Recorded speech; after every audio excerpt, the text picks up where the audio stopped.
What's going on, YouTube? It's Trinity Wolf here at TNLG at our, I guess, back to YuGiOh Part 2 with first place undefeated. What are you playing? I played Bird Up. And tell them your name and you know, any shout outs you want to give. Depending on who you're asking, I'm either Troy or Alec. I'll answer to either one. Gotcha. Shout outs? Oh man. Everybody? Yeah, the whole crew that you came with? Trevor, since he asked me specifically.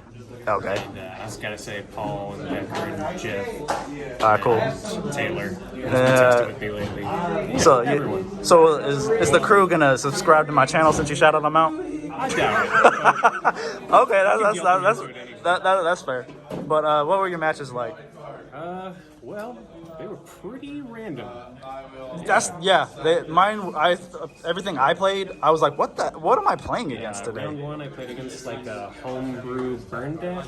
Yeah. With like battle faders and stuff. Oh, okay. And then round two, it was like the invoked dogmatic DB deck. Oh, okay, yeah. And That deck's dangerous. then I think it was Prank Kids. Sky Striker, I played Ronald, who was playing PK. The last round I played against, it was like Sun Avalon or something. I don't actually I saw him at the table, and I was like, what is this? I did not expect to see plants at that top, so that's crazy. Do you know? Play any mirrors though? I'm sure that's play good. against any Sword Soul. Amazingly, yeah, because I saw a few Sword Souls here. Just like one PK and then like mainly just random matchups. Yeah, because my matches were, I had 2 salads, sharks, altergeist. That made me want to kill myself. And then I had Flundery's last match. That's nuts. But you ready to get back to this deck profile? Yeah, sure. All right. What are we playing here? So we played the Bird Up, and I don't think it's anything particularly spicy. I mainly consolidated this list like last night, and I didn't actually do any testing whatsoever. Are you just coming in here winging it? I've been playing Bird Up, at like a few locals here and there over the past couple of months. But with this list at least, I have not had any testing. So today was, I guess, some pretty good testing. I mean, undefeated. So, but yeah, I'd say it's mainly pretty standard. You play the 3, the Warbler, he's insane. 3 Sparrow, making your stuff untargetable is also insane. Yeah. 3 Canary. Me personally, I don't know crazy too much about this deck, but what's probably the best card to start off with? It's kind of hard to say because even though this deck is really good, it doesn't actually have any true 1-card combos except for maybe 1-for-1, but that's really more like a 1.5 card combo. But it's really reliant on 2-card combos. But in not just my opinion, but pretty much the best 2-card combo to start with is Warbler and Sparrow or Warbler and Fractal. But these are all really good. Yeah, because I didn't see this today either, but I'm kind of glad I didn't. I played 2 Swallow. You really only need 1, but I was playing Desires, and sometimes it comes up where in somewhat grindy games where you want to have a second one. Yeah. And it's just a good effect, but not really one that you want to open necessarily. And I only played 1 Wagtail. How many do most people play?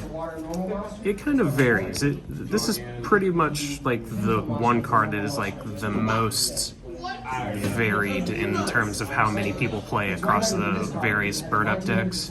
I see some people play 3, but I completely disagree with that because if you open this with Warbler, that's technically full combo, but it also plays super hard into Droll. And if you open this and Sparrow, is just awful because you can't do anything with those. Gotcha. And so I started off, when I first put Desires in the deck, I was playing 2 of this just because I didn't want to banish all copies of it and then not have the utility. And then I started, after a while I realized that I don't really care if I banish it. Getting the utility from the 1 Wagtail is good, but not so necessary that you would want to increase your chances of opening unplayable by having multiple copies of this and Sparrow. Gotcha. I thought the 1 was just fine, even with the Desires. And then it was a Tri-Brigade package after that. Yeah, probably just pretty standard. Just 3 this, 3 this, and 1 Kit, 1 Cross. And do with the ban list, do you think Fractal will get hit to 1? I really don't think so.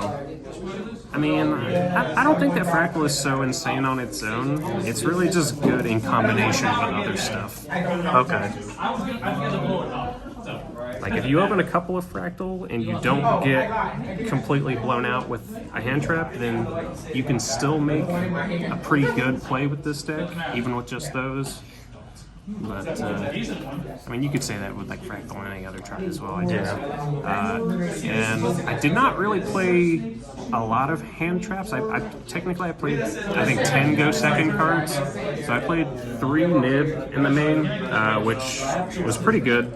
The only time it wasn't really relevant in any matchups was, like, first round against, like, that burn deck, and it didn't come up against Sky Striker, but... Yeah, because that card's pretty much utterly useless against Sky Striker, unless they're trying to go for kill. Like, pretty much everything else, this was great. Yeah, and it's really so good. You think 3 copies was necessary to make sure you saw it? Yeah. I'm not a huge fan of playing 2 of hand traps. Oh, okay. Paul was also talking about wanting to play like the cross-out designator and maybe like 1 ofs and 2 ofs and hand traps. I tried that today with cross-out and 1 of everything. With this deck, I feel like that's really not necessary because unless your opponent is opening like nib imperm on you, you're normally playing through 1 or 2 interruptions anyway and still decently. So I'm not really afraid of it. Yeah, this was really good, and I also played the Win in my extra deck, so that made this better. The Link 3? The Link 2, Win Charmer. Oh, okay. Because the problem with Nib in this deck is, like, for the Warbler to summon itself and use the effect, you need to have no monsters on the field. So if you have Nib on the field, then that just locks you out. But if you have another bird monster, then you can summon the token and attack, and leave this on the field, and then on your turn, you normal summon a bird, and link those into the Win, and then enter battle and crash it into the token, and the Win dies, and then you can search your deck for Warbler. And then, so main phase 2, you have a clear field, you just summon the Warbler, and then you can summon the bird that you normal summon to make the Win. And then you can just full combo from there. Jeez. And play the 1. Yeah, that fair card. I don't like the statue. What's the funny word that's going around, I guess what people say is like good players don't play the Win statue. that's what I've been hearing a lot. Like you don't need to play a statue, but I mean, I like the Omni Negate. I had actually considered siding the statue for like whenever I knew I was going first, because I often was coming up in situations where I would open Desires, and if I activated it most of the time, I was ended up banishing the Avian, so I wanted to kind of have like another target, and also depending on the matchup, like, that could just be like a bigger blowout. Because the main thing this deck loses to is stuff like Dark Ruler, and it's like this isn't going to out Dark Ruler anyway. No. So that barrier is pretty good. But for the main deck at least, I didn't really get For me against Bird Up, I think Dark Ruler is way better than Droplet, in my opinion, because you can just shut off everything on board. I mean, with just 1 card instead of getting rid of all your resources to negate a few of them. It's not like you're going to dump your whole hand, and so I think Dark Ruler is better against that matchup. Yeah, Dark Ruler's really good. I played 3 Bird Call. Card's insane. Yeah, it is. Great Desires. This card is good. My thoughts on the deck is that since it is so reliant on 2-card combos, you need to play consistency cards. But I'm not a huge fan of Prosperity, and I really banish your extra deck. Yeah, the extra deck's already pretty tight. Like, you can do it, but I would rather just draw the 2 cards. Yeah, it would just suck to get rid of like 3 or 6 of your extra deck just to get ashed. I really dislike Small World because it's always a -1, and then it's like you have to play the Dinotherium, and then if you open it with Dinotherium, it's basically complete garbage. Like, almost yeah, because like for a while I was like, I was thinking, I think Small World is like overhyped, and then now I'm saying like it's like nowhere, like no one's using it, and I'm like, I was like, I figured that card was overhyped, so I'm glad I got rid of it when it was expensive. Yeah. I don't know where it's at now, but I main deck 3 Dark Ruler and 1 Droplet. There's nothing special about the ratio. I only have 1 Droplet, so I played 1. I have 1 Droplet too, and I didn't want to side it, so I just decided to main it and play 41 cards. Just in case. This was insane. A lot of people were caught off guard by the main deck Dark Ruler. Like it did win me a few games. It's just you gotta be prepared. We're in a format where it's like you gotta break their board or bust.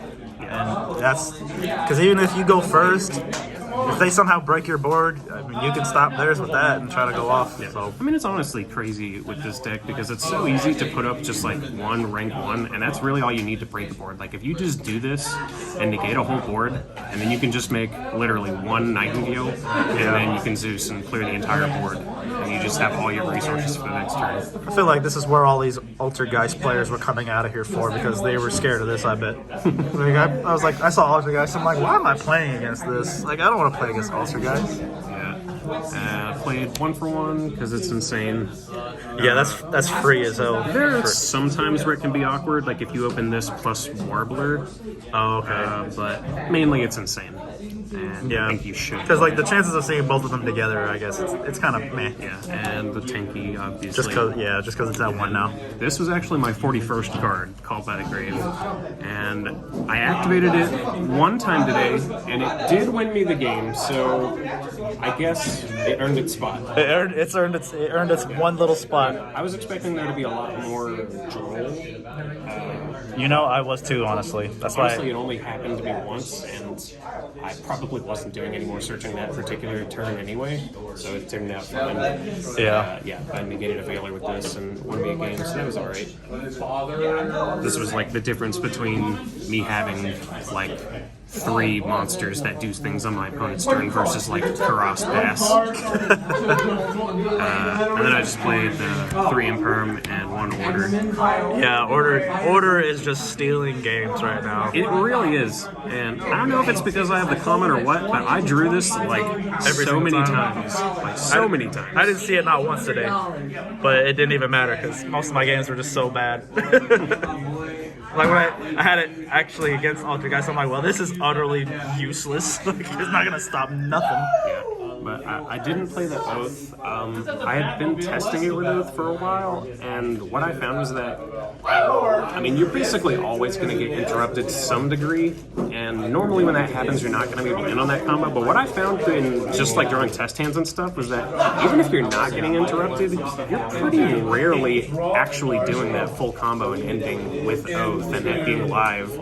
And with the deck being so reliant on 2-card combos anyway, like, I rather would just play less bricks, which is like also one of the reasons why I don't like Small World, because it's like you need to be opening like viable 2-card combos, and then you're tossing in garbage like Dinotherium and Oath, and you have either the Barrier or the Avian and whatever else. And some people even play like the Gamma package, so then you have Driver as well. Yeah. I just don't like those lists that are playing so many brick cards when the deck is really not equipped for that. Like if you had like 1-card combos in this deck, then sure, play whatever. But you kind of need 2 cards to go off. I feel like that's why I think that it's so important to have consistency cards, like not necessarily desires, but just something extra to get you some more cards for that situation where you just didn't open up perfect. Yeah, gotcha. Yeah, that was the whole main deck. All right, now on the extra deck, I'm guessing is probably pretty standard. Psychic Energy, OP.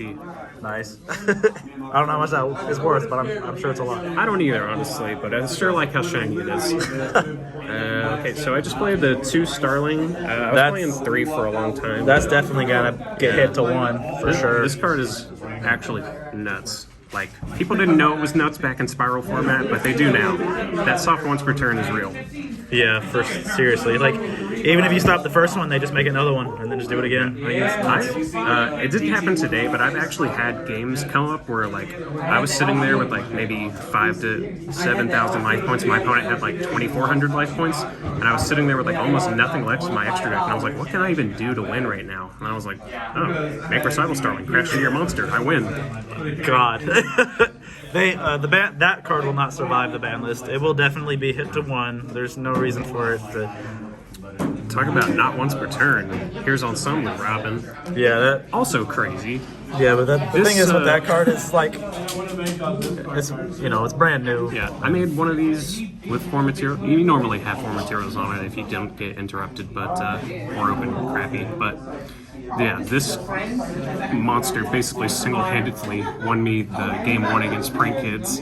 Yeah. It was like every time. This is the one. This is the one they're calling. This is the one they're calling Bouncy Girl, right? I haven't heard that, but I'd say it's accurate. And the one Nightingale. This card is also crazy. Yeah. It like really helps you facilitate OTKs. And then we played the F-Zero package. This card's nuts as well. How many times have you made that one today? Basically every game. Really? Yeah. Wow. Is that like your killer? Is that like what you? Or is it You just... want to try to make this as soon as you can because this is what is going to force your opponent to activate the nib if they have it. Oh, okay. Because like Yeah, by the time you make the second Starling, or even before you make the Starling, sometimes when you just have the monsters on the field, sometimes your opponent will nib you right there because they know that there's no point letting you get a second search when you're just going to make this anyway, so they'll just nib you there.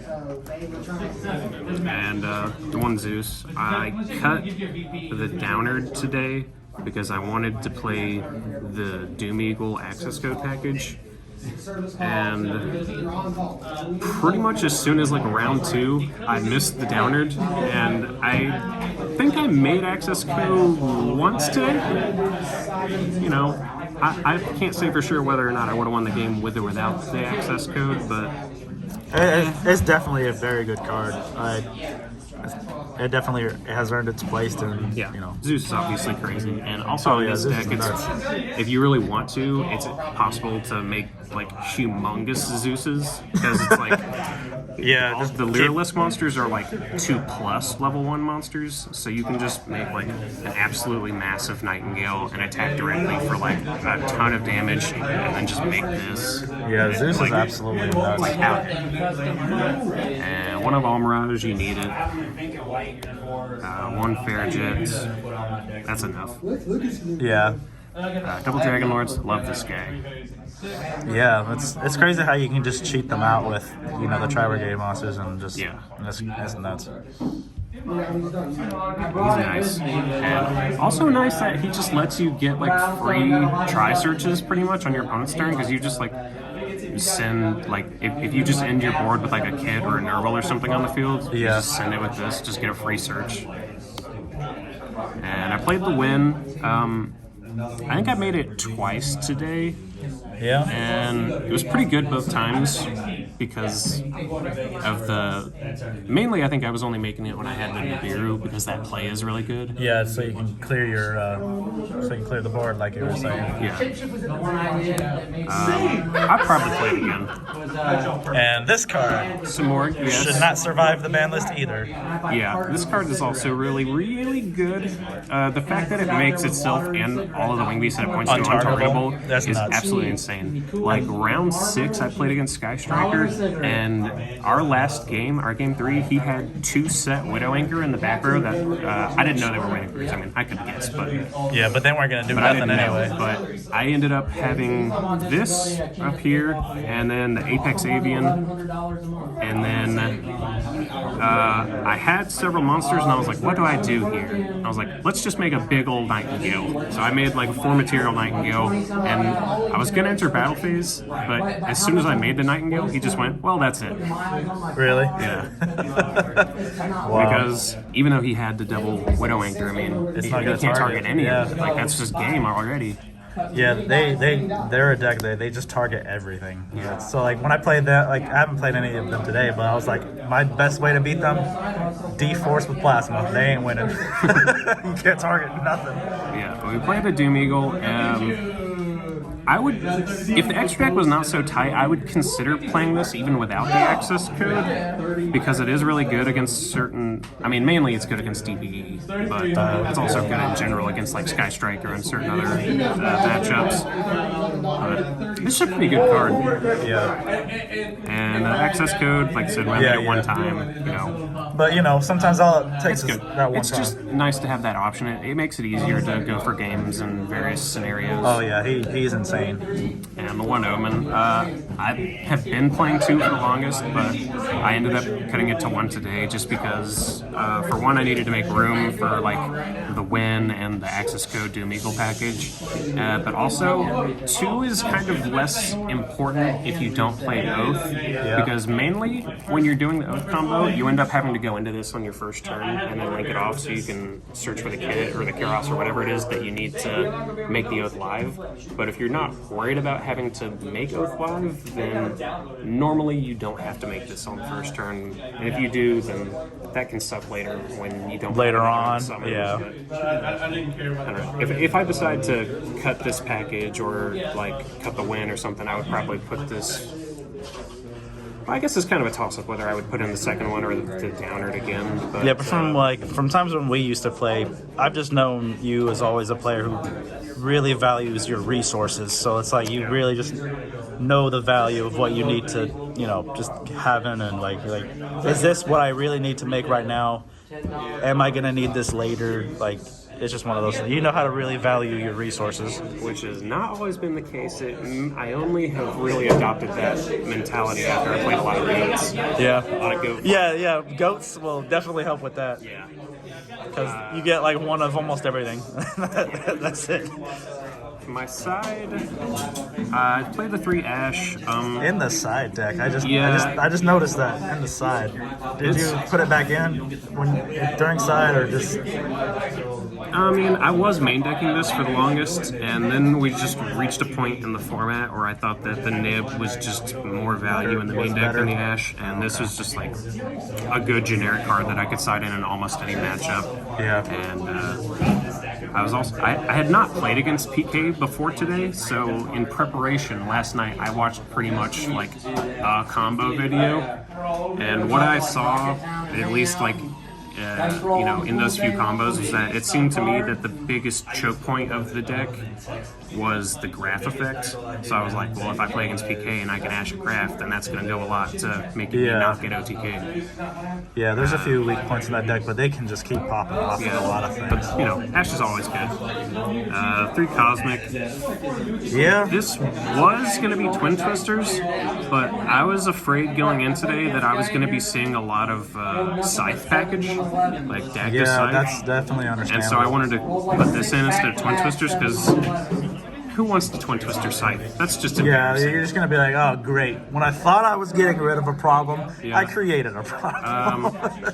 It really only came up like once today, to be honest. I didn't play against a lot of back rides. There was mainly just like the one Sky Striker player, and I did banish his multi-roll when he went to use it during the end phase, so that was nice. Yeah, that's definitely nice. I mean, you didn't play against any back row. I would have definitely have traded that Altergeist player with you. I would have definitely have traded. And we played the 3 Mines. Yeah, and you were saying this just didn't even really come up. Well, theoretically, it's like for playing against other combo decks that make big boards, especially like if you debate like Avian or something, if you can make this in like the mirror matchup, then that's ideal, because obviously you just play this and then OTK through it. Yeah. But today, I only activated it one time, and it actually lost me the game. I was against Prank Kids. He was able to play around it well enough that it got to the point where I was the one with all the monsters, and I was like, well. This really backfired on me, didn't it? So, I don't know, theoretically, I would say that it's still worth siding. I think it was just kind of a fluke today, especially because I didn't play against any mirror matches or any like heavy combo decks. Right. Yeah, not playing any mirror matches, that's a huge surprise. Yeah. Because I felt like that's all I was seeing today at tables. Well, I never played Taylor today. He was the only other one that I knew for sure was playing it, who was at the top tables, but we never ended up playing. And then another card that should be banned. 3 Feather Storm, and I also played 2 Trap Tricks as well. Just to be able to, just to be able to get it.